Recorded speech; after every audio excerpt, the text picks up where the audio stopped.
Welcome to today's custom deep dive. Our mission today is to explore a really fascinating 2025 conceptual paper by Maud Rizani Chezahari and colleagues. Right, and we are looking at how a 1986 sociological concept, Pierre Bourdieu's idea of cultural capital, might actually be the hidden key to student success in landscape architecture in Malaysia.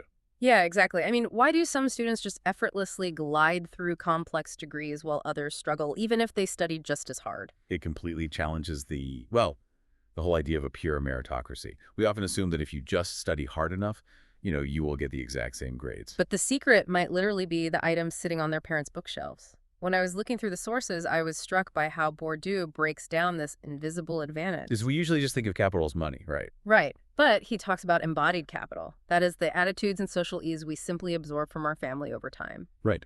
Then there is objectified capital, which is the tangible things you actually own. Exactly. Yeah. Bourdieu famously measured objectified capital in 1980s France by looking at who owned books, art, or even FM radios. FM radios, yeah. And of course, institutionalized capital covers the official academic qualifications you hold.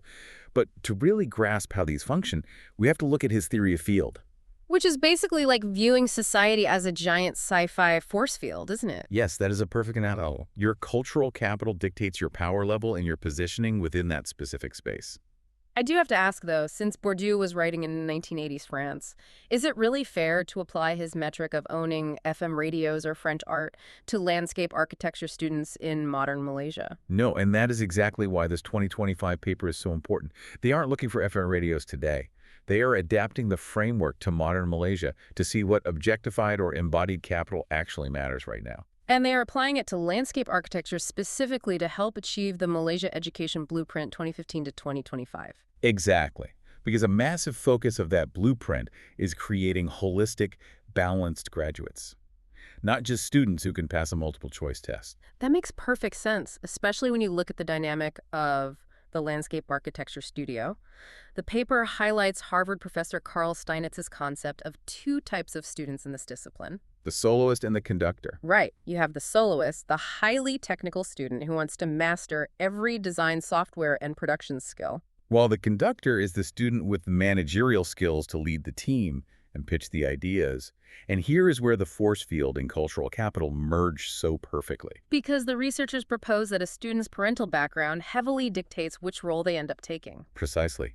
A student with high objectified capital, say they grew up with high-end computers and design software in the house, might naturally lean toward becoming that technical soloist. Meanwhile, a student with high embodied capital, so things like social confidence and extensive vocabulary, exposure to debate at the dinner table, they might naturally gravitate toward the conductor role. That completely shifts how we look at university struggles.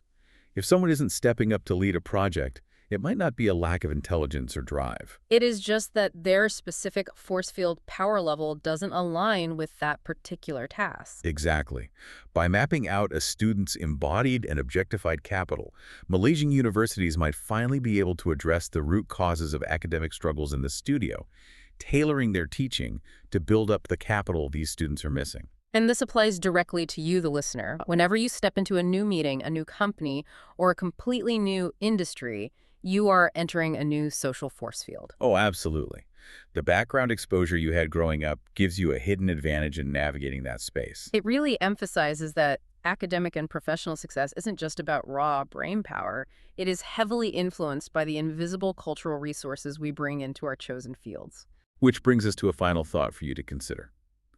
The authors note that students entering architecture from strictly STEM backgrounds often hit a wall because they struggle to conform to the heavily subjective design subculture we mentioned earlier. So think about your own life. If you switch to a completely opposite career field tomorrow, what specific embodied or objectified cultural capital would you suddenly find yourself lacking?